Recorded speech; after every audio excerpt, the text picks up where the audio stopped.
한국경제대학원 교수로 재직 중이시며 한국중재학회 명예회장, 한국산업재산권법학위 현직 등을 겸직하고 계십니다.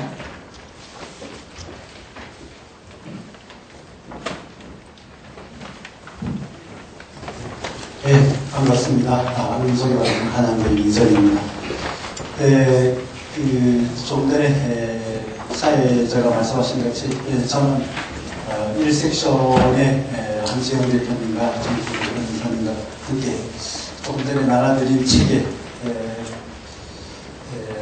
분쟁된 사례집을 같이 해서 여러분들에게 소화하는데 저는 전반적인 부분을 여러분들에게 소개해드리고자 합니다. 우선 제가 혹시 저가 가끔 있습니다만 혹시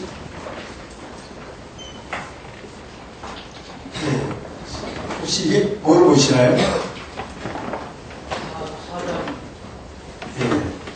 사자입니다. 네, 저도 최근에 이제 우리 학교 학생이 그 디자인 공모전에 공모한 것을 보면 잘 보시게 되면 한양으로 되어 있습니다. 사자가 여기서 보면 한양으로 되어 있습니다. 그래서 디자인 등록 그리고 학교 산학기념단위 성표 등록을 한 서비스표이기도 합니다. 그래서 학생들도 이렇게 최근에는 옛날에는 학생들 공부만 하던 시대에서 이제 상표나 특허 출원하는 시대를 변했습니다. 그래서 이것은 우리 특허청을 중심으로 해서 지적재산에 대한 중요성을 많이 알려진 덕분에 학생들도 공부만 하는 것이 아니라 이제 현장에서 출원하는 시대로 변한 것 같습니다. 네, 그래서 제가 처음 발표를 봤습니다.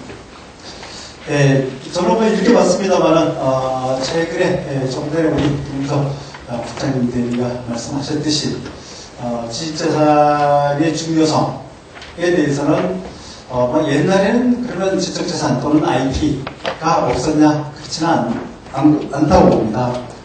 농업사, 1차 산업사에서 현재 이르기까지 지적재산 IP에 관한 부분은 있었으나 얼마나 활용했느냐가 중요한 게 아닌가. 최근 와서 인식이랄까요? 확산되면서 중요성을 인식하게 되었다라고 보시면 되겠습니다. 그래서 시대에 따라 농업사에서 산업사회 시대에서 우리가 특허를 중심으로 해왔더니 최근에는 지식정보화 사회에 연관해서 저작권에 옮겨가고 있다라고 보시면 되겠습니다. 그래서 저는 이렇게 봅니다. 시대의 변화에 따라 IP의 중요성, 또 IP 중에서도 여러 분야가 있습니다만 그 중에서도 약간씩 변하고 있다. 그래서 이것은 어디까지나 기술의 변화로서 이루어진 거다. 그래서 기술의 변화가 사회의 변화를 일으키고 그로 인해서 현재 지식정보화 사회가 도달한 것이 아닌가. 특히 최근에 와서는 이제 IT 기술의 발전에 따라 정보의 장악이 권력과 부를 장악하는 사회로 변했다. 라고 저는 보고 있습니다. 그래서 한 예이기도 합니다만은 불과 10여 년 전에 출간한 네이버가 최근에 저도 그렇습니다만 제가 자주 이용하더라고요. 애들이 못해가 아빠한테 물어봐. 아빠가 선생이니까 모르면 물어봐. 그런데 우리처럼 그러지 않습니다. 저한테 물어보지 말고 네이버한테 물어보라고 했더라고요. 그만큼 10여 년 전에 출발했을 때는 사실상 네이버가 얼마나 성공할까라고 했습니다만 이제 와서는 네이버 모든 사람들이 특정 회사를 거론해서 죄송합니다만 이러한 네이버 같은 포털 사이트가 국내 언론사를 전부 통제하고 있을 정도죠. 그래서 총 매출에 보다도 네이버의 매출이 큽니다.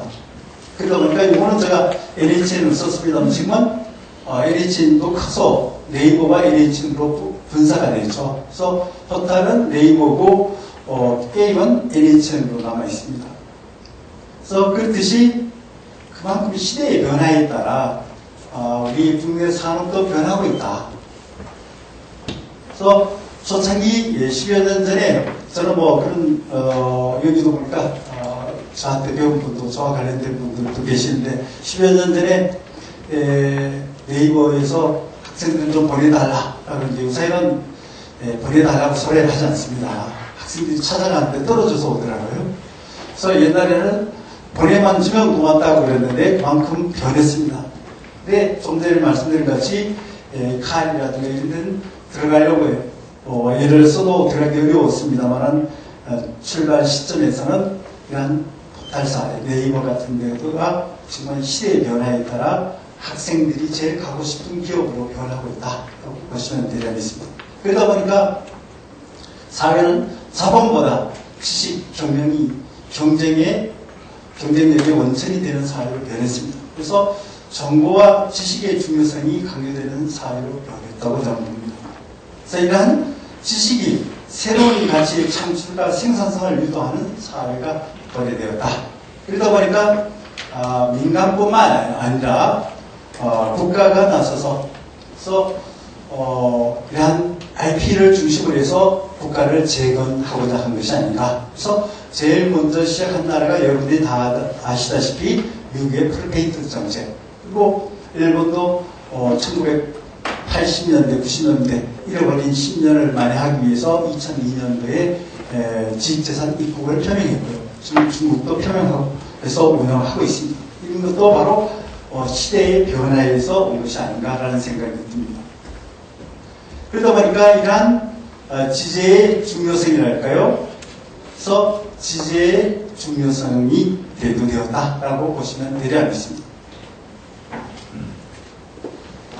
그러다 보니까 기업들은 이러한 시장 진입을 위한 전략 수립으로서 활용하기도 하고 또 시장의 방어를 위한 전략 활용으로서도 활용을 하고 있습니다. 그 다음에 수익의 극대화를 위한 전략적으로 활용하고 있습니다. 그래서 저는 이렇게 대략 여러분들에게 소개하기 위해서 20분밖에 안 돼서 간략하게 나눠봤습니다만 그냥 IT 전략도 국가가 해야 하는 지재 전략과 기업이 해야 할 또 학교에서 해야 할 부분이 다르다라고 보고 있습니다. 그래서 이것은 언론에서는 정부의 역할과 기업의 역할을 같이 논하고 있습니다만은 운영하시는 과정 중에는 좀 달리 이 전략을 세워야 되는 것이 아닌가라는 생각을 하고 있습니다. 물론 이러한 전략이라고 하더라도 기업마다 차이가 있죠. 대기업, 중소기업 또 영역마다 차이가 저는 진다고 봅니다. 그래서 우리 국내 기업도 또 좀 전에 말씀드린 미국이라든가 일본이라든가 지금 중국까지 보면은 지식경영이나 패러다임이 변경되었다. 그래서 옛날에는 IP는 보호 대상이었다. 그래서 보호 대상에서는 지금 IP는 경영 전략의 대상으로서 경영 자원으로 변하고 있다. 그래서 보호 활용 관리를 통한 수익 창출을 하고 있다. 그래서 지금 우리 박근혜 정부도 창조 경제를 얘기할 때 바로 이 얘기를 하시는 것이 아닌가라는 생각을 합니다. 그래서 이러한 IP 종합경영 전략을 세워야 하는 것이 아닌가. 그래서 IP 관리에서 또는 담보물의 활용 또는 소송 전략. 그래서 오늘은 이 부분이 되겠죠. 그래서 오늘 1섹션에서는 기본적으로 소송 전략 로 살펴보도록 하겠습니다. 그래서 IP 경영 전략은 너무 여러분들이 잘 아시다시피 수론도 하나의 전략으로 하는 경우 또 우리가 특허가 원천 기술이 작을 때는 방어 전략으로도 활용했죠. 또 최근에 와서 소송 전략, M&A 전략으로 또는 우리가 70년대 기술 도입 전략으로도 활용했고요. 최근에는 중소기업이라든가 이러한 에서는 담보 전략으로서 또는 양도 전략으로서 표준화 전략 등등의 전략이 있겠습니다. 그러나 이러한 특히 여기서는 정부 전략보다는 기업이 중심으로 말씀드리겠습니다만 기업은 어떠냐? 그래서 지재 전략은 기본적으로는 정부나 학계나 업계에서도 기술 변화에 맞춰야 한다. 그래서 기술 수준에 맞춰서 전략을 세워야 한다. 두 번째는 정부 정책과 맞물려 있다. 그래서 정부 정책이 어떤 정책을 펴느냐에 따라 다를 수 있다. 그래서 정부 정책에 따라 중소기업과 대기업 또는 업체에 따라 달리 지재 전략을 세워야 할 것이다. 또 글로벌 시장의 변화에 잘 적응해야 한다. 그래서 세계 시장을 잘 알고 있어야 한다. 그래서 함께해서 기업 전략을 세워야지 하나만 세워가지고는 어려울 것이다. 이렇게 보고 있습니다. 이것은 뒤에서 한지영 대표님이나 정성욱 변호사님 등 뒤에 발제자분들께서 말씀드린 사항들입니다만 여러분들이 잘 아시다시피 출원 건수가 많다는 것은 바로 소송이 많아질 것이다 라고 저는 이어지는 문제니까 우리가 세계 3위, 4위의 출원 국가다라는 것은 그만큼 앞으로 소송을 많이 해올 것이다. 또 우리가 전략적으로 소송으로서 전략을 세워야 할 부분도 있을 것이다 라고 보시면 되지 않겠습니다. 그러다 보니까 조금 전에 우리 김 국장께서 말씀하신 IT 하이브 국가들 보면은 옛날에 이렇게 올라가던 주로 최근에서 중국이 아직은 삼성 애플 사건에서 보면 중국만 빠졌는데 왜 빠졌냐? 근데 앞으로는 그렇지는 않을 것 같습니다. 그래서 그런데는 옛날에서는 주로 미국이라든가 일본 이렇게 유럽을 통해서 하는 것이 최근에 와서 중국이 1위가 되면서 앞으로 분쟁도 중국에서도 미국, 일본, 유럽을 뿐만 아니라 중국에서도 특허 출원 건수가 늘어난다는 것은 앞으로 소송도 중국에서 늘어날 것이다 라고 저는 보고 있습니다. 그래서 삼성애플 사건을 통해서 여러분들이 너무 많이 언론에서 다뤘기 때문에 더 설명드리지 않겠습니다만은 양사가 소송한 것은 보면은 좀 전에 말씀드린 것 같이 한 나라에서 소송하는 것이 아니라 세계 각국에서 하고 있더라. 그리고 요 부분은 이제 한성욱 변호사가 다른 데 발표한 자료를 인용한 겁니다만은 오스람이 저는 잘 몰랐습니다만 삼성전자와 LG전자를 상대로 해서 5개국 18여 건의 소송을 진행 중이라고 들었습니다. 그만큼 보다시피 소송도 한 나라에서 이루어지는 것이 아니라 세계 각국에서 이루어지고 있다. 좀 전에 말씀드린 것이 세계 각국에서 이루어지고 있다는 것은 세계 각국에 그만큼 특허 출원하고 있다는 얘기로 이어지는 것입니다. 그러면은 이러한 지식재산은 왜 분쟁이 이어지는가? 그래서 저는 그렇게 봅니다. 물론 상황에 따라 약간 차이가 질 수 있습니다만 최근에 우리나라 기업들이 기술 경쟁력을 갖추고 있기 때문에 갖추고 또 국내에서만 사업하는 것이 아니라 해외로 진출하기 때문에 일어나는 거다. 그래서 삼성이 국내에서만 제조 판매를 했다면 이렇게 세계 각국에 나가서 싸울 필요성이 있나? 이렇게 저는 보고 있습니다. 그래서 그만큼 국내 기업들이 기술 경쟁력을 갖추고 있기 때문이다. 두 번째는 그만큼 기술 경쟁력을 갖추고 있다는 것은 특허 출원 건수가 많기 때문이다. 그리고 최근에 저는 사람마다 보는 입장이 다릅니다만 저는 소송도 하나의 지지 전략 중에 하나로서 활용한 것이 아닌가라고 보고 있습니다. 그것은 저 생각이기 때문에 저하고 다 모든 분이 일치하지는 않습니다. 그 다음에 최근에 소송액도 옛날에는 IP 소송이라면 명예 싸움이었는데 최근에는 명예 싸움이 아니라 돈 싸움으로 변하고 있다. 이렇게 보고 있습니다. 그래서 삼성애플 사건에서 본 바와 같이 시장 확보가 가능하게 되고 기업 브랜드의 가치가 상승하더라. 소송을 통해서 이렇게 기업의 브랜드 가치가 상승하더라. 또 시장 확보 싸움이죠. 저는 삼성애플이 싸우는 것은 시장 싸움이 아닌가라는 생각을 하고 있습니다. 그래서 시장 싸움으로 보고 있다. 그래서 그 다음에 그 이외에도 IP 시장 독점을 형성할 수 있고요. 또 라이센스나 소송을 통해서 그에게 로열티 수입을 확보할 수 있다. 또 기사화로 매일같이 우리가 삼성이 신문 기사를 광고료로 지불했다면 얼마나 지불했을까? 그러나 돈 안 주고도 모든 언론사가 앞다퉈서 광고를 해주더라. 그래서 삼성이 애플과 소송을 함으로써 브랜드 가치가 올라가는 것은 여러분들이 잘 알고 계시리라 믿습니다. 예. 그래서 뭐 그거를 한번 본 거고요. 그리고 본 것에 불과합니다. 이건 뭐 여러분들이 다 잘 아시니까 또 설명드리지 않을 거고요.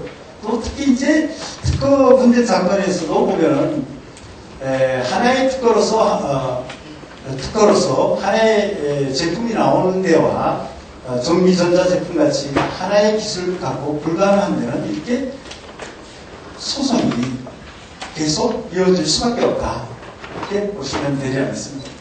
그러다 보니까 조금 전에 말씀드린 같이 소송이 증가하고 있다. 수준이 증가한 만큼 소송도 증가하고 있다라고 보시면 되지 않겠습니다.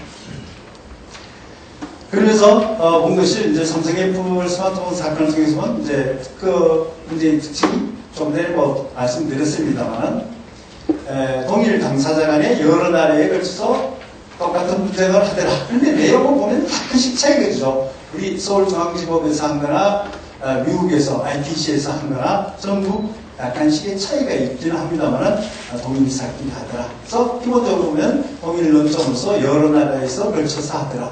또 어느 나라 어느 법원에서 제소할 것인지는 보면 여러분들이 삼성이 제소한 국가들 또는 법원 또 애플이 제소한 법원 이렇게 보시게 되면 좀 재미있는 게 있을 겁니다. 각자 자기 기업이 유리한 곳에서 소송을 하지 불리한 곳에서는 소송을 하지 않더라. 이렇게 보시면 되려겠습니다. 그래서 IP 전략, 글로벌 IP 전략은 글로벌 기업의 경우에는 어느 나라 어느 법원에서 할 것인지는 물론 그 기업의 당사자, 담당자가 판단할 문제이지 뭐 제가 할 문제는 아닙니다. 그러나 지금까지 삼성 애플 사건 이외에 우수 사례집을 만든 과정을 통해서 살펴보면 대부분이 기업들이 판단할 때 법원의 성향이 어떠냐. 그래서 기업 권리자에게 그 우호적인 법원인가. 그래서 권리자에게 우호적인 법원이라면은 권리자는 여기 와서 소송할 것이다. 이렇게 보시면 되겠죠. 근데 똑같은 사건을 놓고도 우리가 삼성 애플 사건을 놓고도 보면은 판단한 부분이 법원마다 차이가 지더라. 뭐 여러분들이 다 잘 알고 계시지 않습니까? 그 다음에 이것은 특히 이제 우리나라에서는 무효율에 따라 권리자가 유리하고 불리할 수 있습니다. 그래서 최근에 국내에서는 국내라든가 일본에서는 권리자에게 불리하더라. 그래서 무효율이 높다. 이런 얘기를 많이 하고 있습니다. 그래서 이런 부분. 그 다음에 최근에 보시게 되면 이제 국내 법원에서 한 배상액과 미국의 배상액이 너무 차이지더라. 그래서 배상액에 따라 차이가 질 수 있습니다. 그래서 어느 나라에 제소할 것인가는 여러분들이 앞으로 소송을 진행하면서 또는 관련 기업들은 상대국의 또 상대 법원들의 여건 모든 사항들을 고려해서 판단해야 한다라고 보시면 되리라겠습니다. 이 부분도 그냥 넘어가겠습니다. 시간 관계상. 이거는 여러분들이 잘 알고 계시는 부분들이기 때문에 그래서 이러한 것을 첨부해서 판단해야 하는 것이 아닌가라는 생각합니다. 이거는 하성병 선수가 잘 정리해놨더라고요. 손해배상의 평균값 비교해서 좀 전에 말씀드린 것 같이 미국에는 이렇게 큰데 한국에는 얼마 안 되더라. 근데 그만큼 침해 사건도 작다고 하는데 저는 이 부분은 조금 미국의 규모와 한국의 규모의 차이는 있습니다만 여기에 비해서는 작더라. 근데 이거는 좀 전에 말씀드렸듯이 이제 특정 법원이 소송 사건이 갑자기 증가한 원인을 비교한 것들입니다. 그래서 옛날에는 가서 소송을 안 하던 법원인데 이 법원에서 갑자기 일어난 이유는 뭘까? 근데 이것은 바로 기업들이 자기에게 유리한 곳을 택하다 보니까 이렇더라. 그래서 미국에서는 정부도 이러한 정부도 이렇게 전략적으로 우리 학교를 이렇게 본다면 어떨지 잘 모르겠습니다만은 이 법원도 이렇게 소송을 많이 함으로써 그 지역이랄까요? 활성화를 할 수 있다고 하니까요. 그래서 이것도 하나의 조금 전에 말씀드렸듯이 기업뿐만 아니라 소송 당사자뿐만 아니라 하나의 정부의 전략으로서도 활용할 필요성이 있다라고 보시면 되리라겠습니다.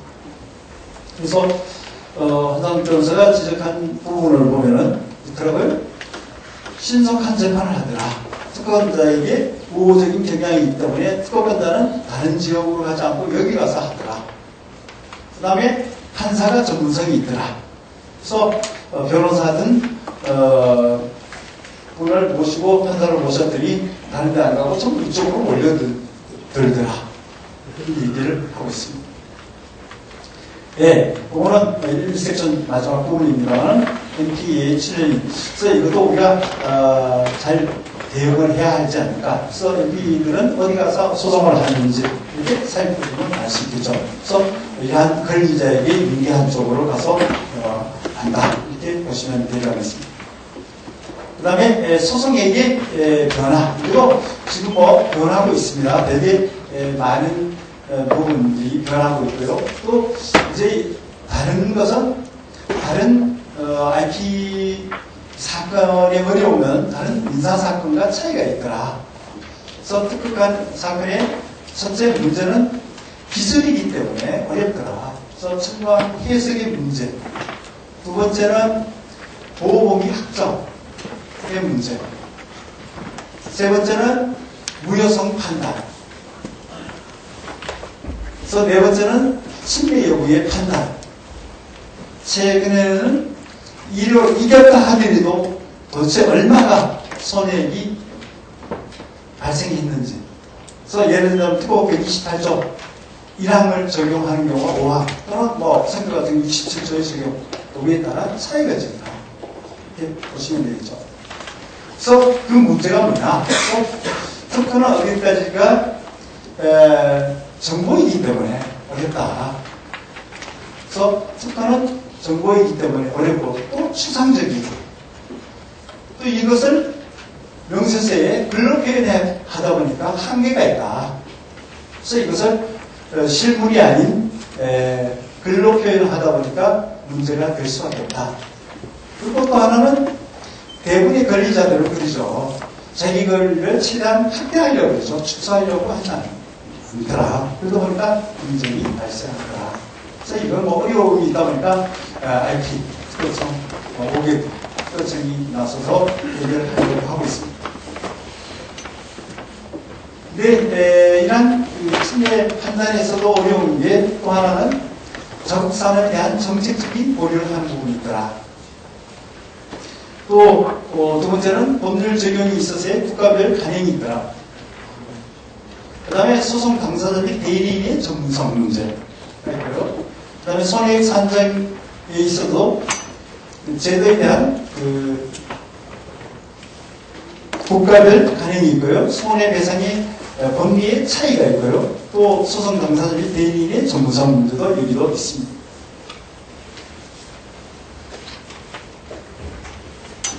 그래서 소송 배상이 현실화하는데 저는 그냥 정리를 해봤습니다. 저 생각이 아니고요. 이거는 미국이 해가지고 최근에 이제 국내에서도 이 부분에 대해서 손해배상액이 현실을 해야 한다. 그래서 특히 이제 법조계를 중심으로 해가지고 이 얘기를 하고 있습니다만은 미국도 다 그런가? 그걸 봤더니 꼭 그런 것 같지는 않습니다. 미국도 화학 분야라든가 제약 분야에서는 현행제도를 해야 하는 게 아닌가. 그리고 전자라든가 컴퓨터 분야에서는 손해배상률을 낮추자. 같고요. 또 한국에서도 글쎄요. 한국에는 배상을 현실화하자. 네, 잘 모르겠습니다. 한국에도 현실화해야 할 것은 맞는데 꼭 미국과 같이 해야 하는지는 반론을 제기하시는 분들도 계십니다.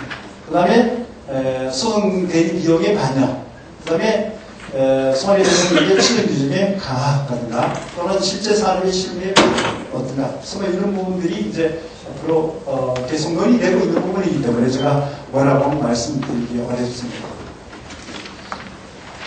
네, 시간 관계상 정리하자면 이렇게 볼 수 있겠죠. 그래서 IP는 어떤 형태로든 활용해야 가치가 있다. 그래서 활용하지 않으면 가치가 없다. 두 번째는 기술 발전에 의해서 그 침해 형태도 다양화되고 있고 이에 대해 능동적으로 대비해야 한다. 특히 이제 글로벌 기업들은 진출하는 국가의 IP 법제와 동향을 잘 알고 있어야 하고 또한 진출국의 IP 전문가의 도움을 받는 것이 필요할 것이다. 그래서 또 하나는 소송 과정 중에서도 기업의 비밀이 유출되지 않도록 주의할 필요성이 있다. 이 부분은 제2섹션에서 다루고 있습니다. 그래서 저는 이렇게 정리를 해봅니다. 시대의 변화를 이룰 수 있는 사람이 IP 시대에 잘 먹고 잘 살 수 있다. 그래서 기술의 변화를 기술의 변화에 잘 대응해야만 잘 먹고 잘 살 수 있다. 저는 그렇게 봅니다. 네. 그래서 지재에 대한 부분도 하나의 전략적으로 활용하기 위해서는 이러한 전략을 갖고 대비해야 하지 않나. 네, 이상으로 저 발표를 마치겠습니다.